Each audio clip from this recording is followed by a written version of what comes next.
आसमान पे और नज़र डालते वक्त अक्सर हमें ऐसा दिखाई देता है कि आसमान हमेशा ब्लू कलर का ही होता है।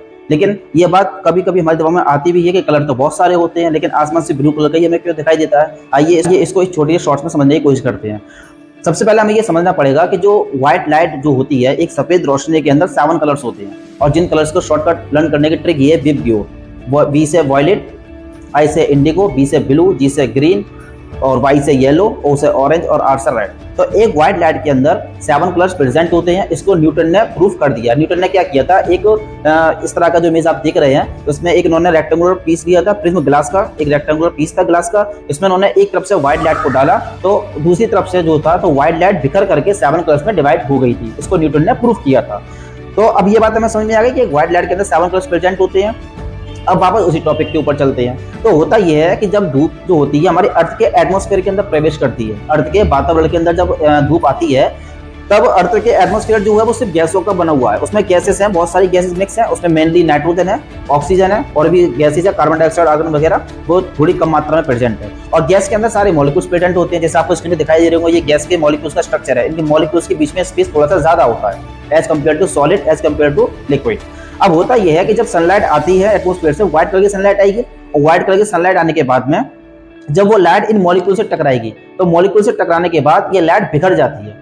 ये लाइट पूरी तरीके से क्या हो जाती है, बिखर जाती है। बिखरने के बाद ये अपने 7 कलर्स में डिवाइड हो जाती है। सवाल ये कि कलर्स तो उसमें 7 होते हैं, लेकिन ब्लू कलर हमें क्यों दिखाई देता है? तो ब्लू कलर दिखाई इसलिए देता है क्योंकि इन 7 कलर्स में ब्लू कलर की वेवलेंथ बहुत ज्यादा कम होती है और उसका नतीजा ये होता है कि लाइट जब हवा के अंदर गैसेस मॉलिक्यूल्स के साथ जब वो स्कैटर होती रहती है, बिखरती रहती है, तो वो पूरा एक ब्लू कलर का ही रंग हमें दिखाई देता है। और सनराइज जब होता है, सुबह सूरज निकलते वक्त और शाम को सूरज ढलते वक्त, हमें ज्यादातर रेड कलर दिखाई देता है क्योंकि इन 7 कलर्स में सबसे ज्यादा जो वेवलेंथ होती है वो रेड कलर की ही होती है। इसलिए सुबह और शाम सूरज निकलते वक्त और सूरज छिपते वक्त हमें आसमान में उसके आसपास रेड कलर ज्यादा देखने को मिलता है। तो अब आप में से कुछ लोगों को कंफ्यूजन ये भी हो रहा होगा क्योंकि ब्लू लाइट की वेवलेंथ कम होती है, लेकिन उससे भी ज्यादा वेवलेंथ कम तो जो है वॉयलेट कलर की भी होती है, इंडिगो कलर की भी होती है। तो ये हमें आसमान में दिखाई क्यों नहीं देती है? तो उसका रीजन ये है कि ब्लू लाइट हमारी आंख बहुत अच्छे से पहचानती है हमारी, और जो उसमें स्काई के अंदर जो वॉयलेट कलर भी स्कैटर करता है और भी कलर्स स्कैटर करती है जिसकी वेवलेंथ ब्लू कलर से कम होती है, लेकिन क्योंकि हमारी आंख उन कलर्स को अच्छे से नहीं पहचान पाती है, ठीक है ना। तो और दूसरी बात, वॉयलेट कलर जो होता है उस व्हाइट लाइट के अंदर बहुत ज्यादा कम क्वांटिटी में होता है, तो वैसे बहुत ज्यादा कम होती है, तो बिखरने के बाद हमारी आंख उस कलर को पहचान ही नहीं पाती है।